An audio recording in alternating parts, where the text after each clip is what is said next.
para pasutri, ayo coba sejenak kita ingat ulang saat pertama kali kita nyatakan cinta kepada pasangan kita, dan ternyata cinta kita juga disambut oleh cintanya. Bagaimana rasanya hati kita saat itu? Oh, hati kita seperti bernyanyi, tubuh kita seperti ingin menari-nari, hati kita penuh sukacita, mulut kita penuh pujian kepada Tuhan. Persis seperti itulah maksud Tuhan menganugerahkan hidup bersatu dan bersama kita sebagai suami istri, yaitu supaya kita memuji Tuhan muhalis kita dalam hidup kita selamanya, seperti dikatakan oleh lagu ini.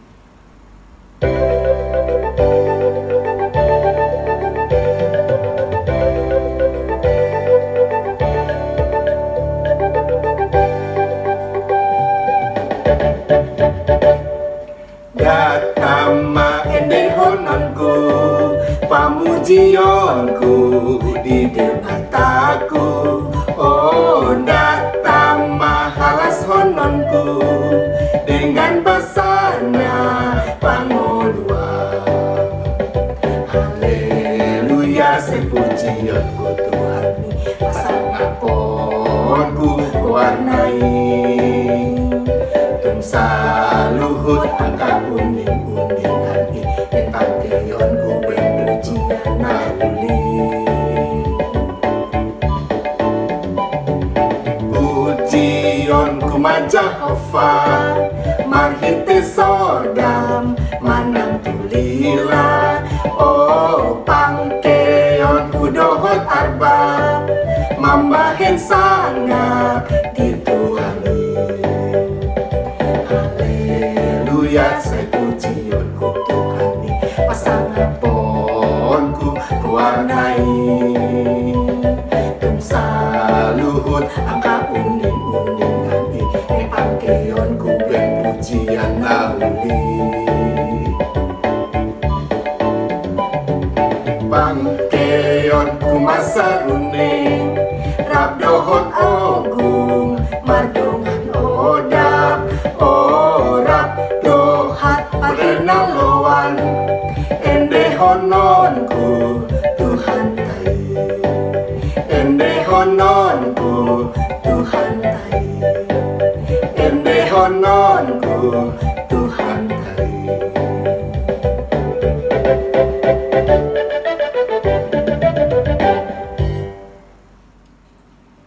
Para pasutri yang dikasihi Tuhan, suatu hari Tono yang berusia 9 tahun pulang dari sekolah dengan wajah yang sangat ceria, sehingga mamanya jadi bertanya, "Tono, kenapa wajahmu ceria sekali? Tadi ulangannya bisa semua ya?"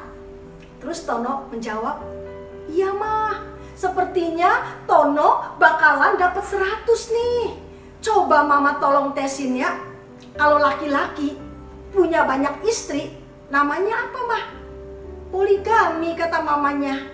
"Asik, Tono benar.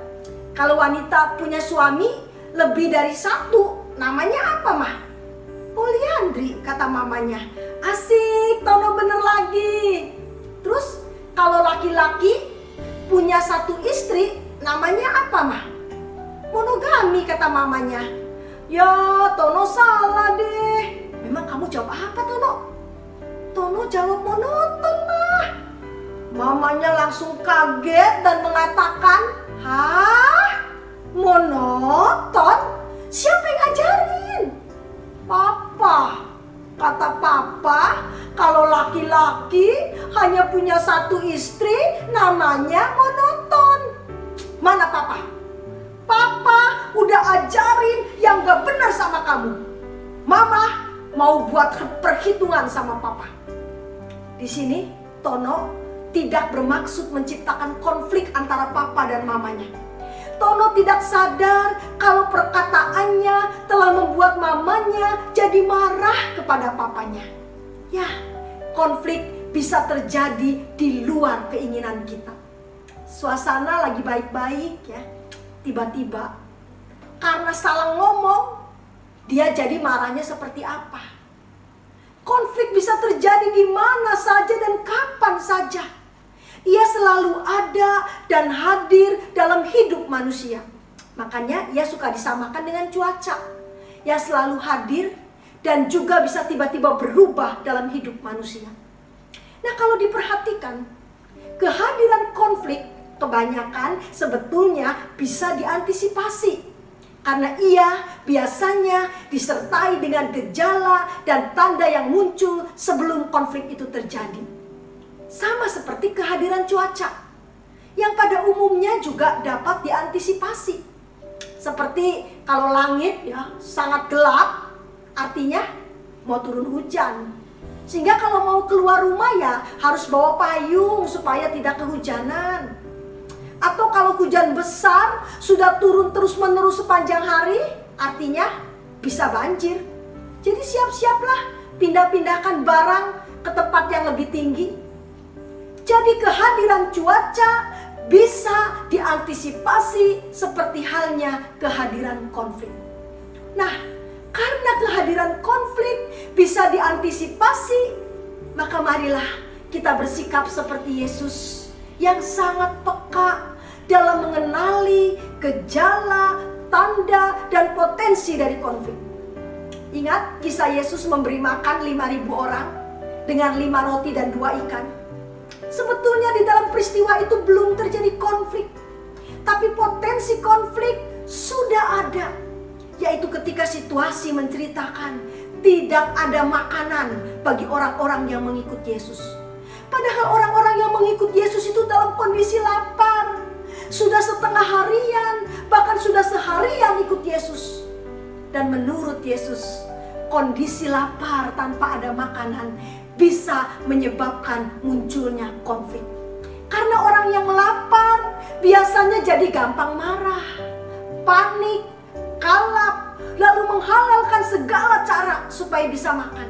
Seperti merampas makanan temannya sampai membunuhnya. Nah, Yesus tidak membiarkan konflik itu terjadi. Sebelum konflik itu terjadi, Yesus berusaha mengantisipasinya, yaitu dengan bertanya kepada Filipus, di mana kita bisa membeli makanan supaya mereka dapat makan. Dan ini ditanggapi oleh Andreas dengan mengatakan, di sini ada seorang anak yang punya 5 roti dan 2 ikan.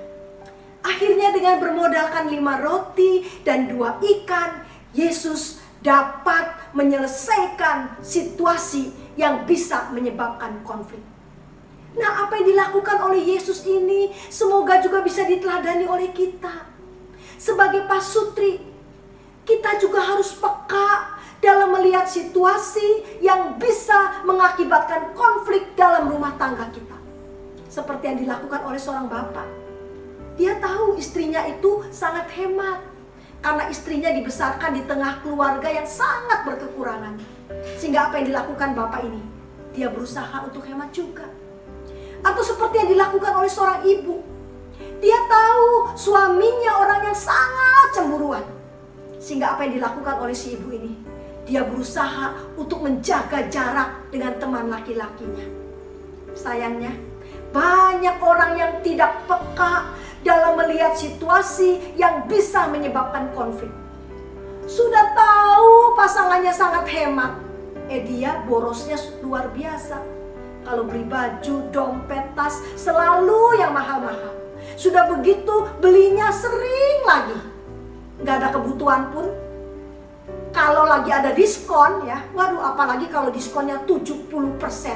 Langsung borong deh. Terus apa aja yang anak minta selalu dikasih. Biarpun HP anak masih bagus, kalau anaknya minta ganti HP model terbaru, selalu dituruti. Ya bagaimana gak ribut terus?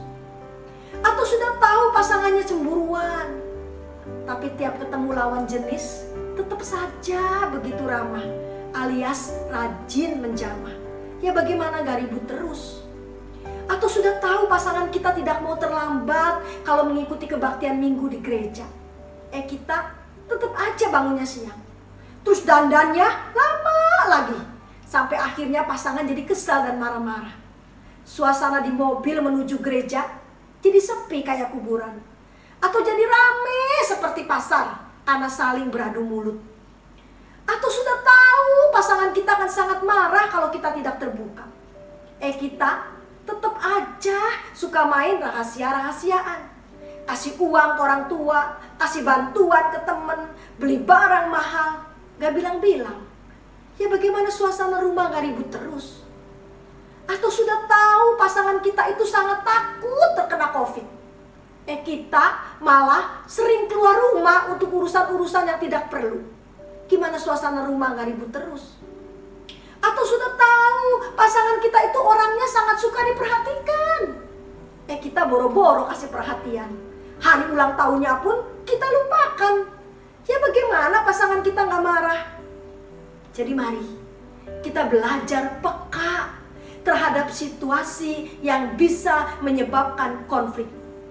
Kita kenali siapa pasangan kita, apa yang dia sukai, dan apa yang dia tidak sukai.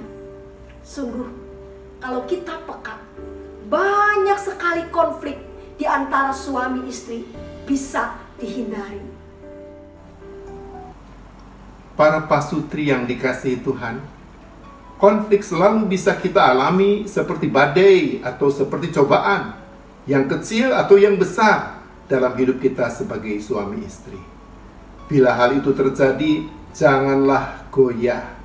Tetaplah berpegang teguh kepada Tuhan, supaya kasih setianya bisa tetap penuhi dan ikat erat relasi kita sebagai suami istri. Sebab Tuhan berjanji mau melindungi hidup pernikahan kita, sehingga kita tetap bisa hidup satu rukun, teguh, dan teduh sebagai suami istri. Seperti dikatakan juga oleh lagu ini.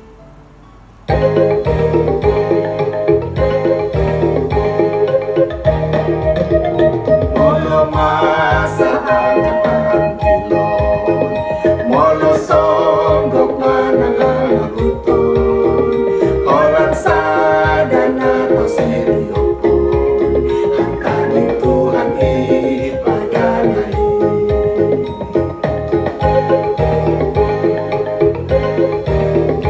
Nanggumun tapi akan upian, manamun sadolo tuturuan, padan asiro hahadameon, padani Tuhan isehodui. Saingot padani Tuhanmu, manipat ari manabot di golonganmu, dan jadi ganggu berohamu. Tuhan inampuna ngolongi, ngolongi.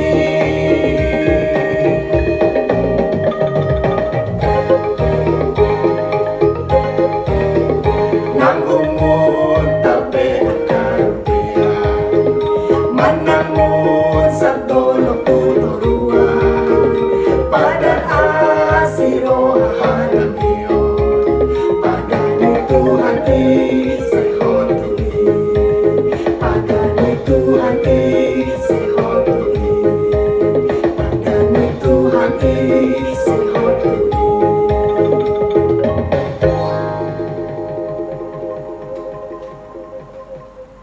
Semoga Tuhan menolong kita bisa bertemu lagi dalam acara Kasih Online episode berikutnya. Sahat jumpa di Ari Marsogot Mahita.